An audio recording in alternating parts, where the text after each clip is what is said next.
Assalamualaikum warahmatullahi wabarakatuh. Nama saya Siti Zainab dari kampus STI Darul Kamal, Prodi Ilmu Al-Quran dan Tafsir. Bismillahirrahmanirrahim. Assalamualaikum warahmatullahi wabarakatuh. Alhamdulillahi rabbil alamin, wabihi nasta'in wa ala umuri dunya waddin, wassalatu wassalamu ala asyrafil anbiya'i wal mursalin wa ala alihi wa sahbihi ajma'in, amma ba'du. Kali ini saya akan membahas tentang Tafsir bil Ma'thur karya Jalaluddin Rahmat, pesan moral dalam Al-Quran. Video ini dibuat untuk memenuhi tugas mata kuliah Tafsir Indonesia dengan dosen pengampu Ibu Siti Asiyah MAG. Dalam lintasan sejarah, Islam tidak dapat dipisahkan dari Al-Quran. Selain sebagai petunjuk, Al-Quran juga merupakan landasan normatif teologis Islam. Al-Quran hadir dalam bentuk teks yang membutuhkan penafsiran. Penafsiran bertujuan mengungkapkan sisi samar atau sisi global dari Al-Quran agar dapat dijadikan petunjuk. Pembahasan di sini yang perlu diperhatikan yaitu biografi, karya intelektual, sistematika penulisan, pendekatan, metode, dan yang terakhir yaitu corak. Baiklah, langsung saja ke biografinya.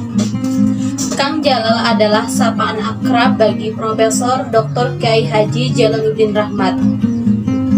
Beliau lahir pada tanggal 29 Agustus 1949 di Salem, Rancaikek, Bandung. Ayahnya adalah seorang aktivis Islam, seorang kiai sekaligus lurah di kampungnya. Pendidikan formalnya dimulai dari SD, sekolah dasar di kampungnya, kemudian SMP Muslimin 3 Bandung, kemudian SMA 2 Bandung. Sejak lulus SMA, Jalaluddin Rahmat kemudian melanjutkan studinya di Fakultas Publistik Universitas Pajajaran atau UNPAD yang sekarang berganti nama menjadi Fakultas Ilmu Komunikasi. Pada tahun 1980, Jalaluddin Rahmat mendapat beasiswa full untuk studi di Iowa State University, Amerika Serikat.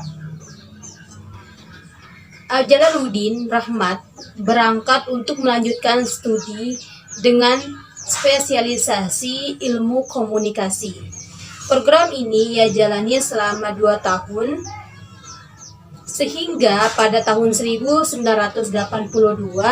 Jalaluddin Rahmat pulang dengan memboyong gelar Master of Science.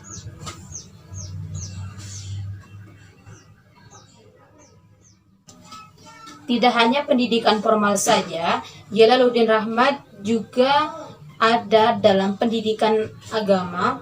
Sejak SD, ibunya sudah menitipkan pada Kiai Sidik, yaitu seorang Kiai NU yang memiliki pemahaman agama yang mendalam. Dan di waktu SMA juga, bahkan Jalaluddin pernah memasuki sebuah pesantren. Walaupun ia memasuki pesantren tersebut tidak dengan waktu yang bertahan lama, karena ketika memasuki pesantren, Jalaluddin Rahmat tidak dibimbing oleh orang tuanya. Selanjutnya karya-karya intelektualnya. Di antaranya yang pertama yaitu Retorika Modern yang terbit pada tahun 1984. Yang kedua, Metodologi Penelitian Komunikasi pada tahun 1985. Kemudian Psikologi Komunikasi pada tahun 1985. Selanjutnya yang keempat yaitu Islam Alternatif yang terbit pada tahun 1986. Kemudian Islam Aktual yang terbit pada tahun 1991. Yang selanjutnya buku Renungan-Renungan Sufistik yang terbit pada tahun 1991 dan karya-karya lainnya. Selanjutnya adalah metode yang digunakan. Seiring dengan berkembangnya ilmu tafsir juga ikut berkembang, baik itu segi jumlah kitab maupun metode dan corak yang digunakan. Dalam tafsir bil ma'thur karangan Jalaluddin Rahmat menggunakan metode tafsir maudhu'i. Metode tafsir maudhu'i adalah metode tafsir yang berusaha mencari jawaban Al-Quran dengan cara mengumpulkan ayat-ayat Al-Quran yang mempunyai tujuan yang satu, yang sama-sama membahas topik atau judul yang sama. Berikutnya, sistematika penulisan tafsir bil ma'thur karangan Jalaluddin Rahmat. Tafsir bil ma'thur adalah menafsirkan Al-Quran dengan Al-Quran, menafsirkan Al-Quran dengan sabda Rasulullah SAW, ucapan para sahabat dan tabi'in.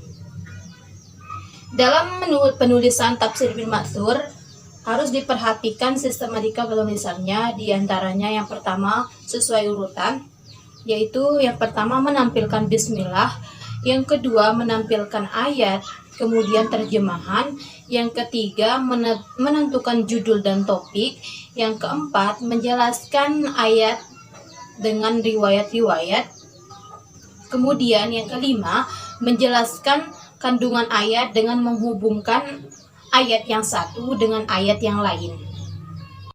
Selanjutnya adalah pendekatan yang digunakan. Jalaluddin Rahmat mengatakan bahwa tafsir yang paling baik adalah menafsirkan Al-Quran dengan Al-Quran. Tafsir bil ma'thur ditulis dengan dua cara. Yang pertama yaitu menjelaskan makna ayat-ayat Al-Quran yang relevan. Yang kedua yaitu menjelaskan ayat dengan asbabun nuzul, di mana asbabun nuzul ini termasuk salah satu cara dalam menafsirkan tafsir bil ma'thur. Cara lain adalah dengan mengutip peristiwa-peristiwa di luar zaman Nabi yang digunakan para mufassir untuk menerangkan kandungan ayat Al-Quran atau yang biasa disebut Israiliyat. Tentu saja peristiwa-peristiwa yang sering digunakan yaitu peristiwa-peristiwa pada zaman Rasulullah SAW, seperti juga asbabun nuzul. Peristiwa-peristiwa itu menjelaskan yang samar, menegaskan yang kabur, dan memecahkan yang muskil. Tentu saja dalam pemilihan hadis atau peristiwa-peristiwa itu dilakukan secara selektif. Tentu saja hadis-hadis yang dipilih itu berdasarkan tiga hal. Yang pertama yaitu otentitas kesahihan hadis, yang kedua yaitu relevansi kaitannya dengan pesan moral yang dikandung ayat Al-Quran, dan yang ketiga adalah aktualitas kaitannya dengan pesan moral itu dengan umat Islam sekarang. Dan dapat dilihat bahwa tafsir bil ma'thur ini adalah tafsir bis sunnah, tafsir bil Al-Quran bis kaul sahabat dan aqwal tabi'in. Selanjutnya adalah metode yang digunakan. Seiring dengan berkembangnya ilmu tafsir juga ikut berkembang, baik itu segi jumlah kitab maupun metode dan corak yang digunakan. Dalam tafsir bil ma'thur karangan Jalaluddin Rahmat menggunakan metode tafsir maudhu'i. Metode tafsir maudhu'i adalah metode tafsir yang berusaha mencari jawaban Al-Quran dengan cara mengumpulkan ayat-ayat Al-Quran yang mempunyai tujuan yang satu, yang sama-sama membahas topik atau judul yang sama. Jalaluddin Rahmat menggunakan metode tafsir maudhu'i karena beliau menghubungkan ayat yang satu dengan ayat yang lain yang khusus menjelaskan pesan moral yang terkandung dalam Al-Quran.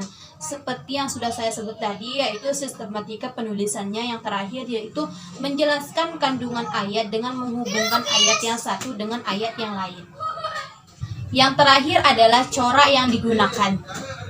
Apabila berbicara mengenai corak, tafsir bil ma'thur kalangan Jalaluddin Rahmat ini menggunakan atau lebih condong menggunakan corak al-adab al-ijtimai, di mana corak ini berfokus pada penggalian nilai-nilai humanis dan nilai-nilai sosial. Dan karena corak tafsir ini berusaha memahami nas-nas Al-Quran dengan cara yang pertama dan paling utama, yaitu mengemukakan ungkapan-ungkapan Al-Quran secara teliti, kemudian menjelaskan mana-mana Al-Quran yang dimaksud dengan gaya atau bahasa yang indah. Kemudian langkah yang selanjutnya yaitu penafsir berusaha menghubungkan nas-nas Al-Quran dengan yang dikaji. Terima kasih, sekian dari saya. Assalamualaikum warahmatullahi wabarakatuh.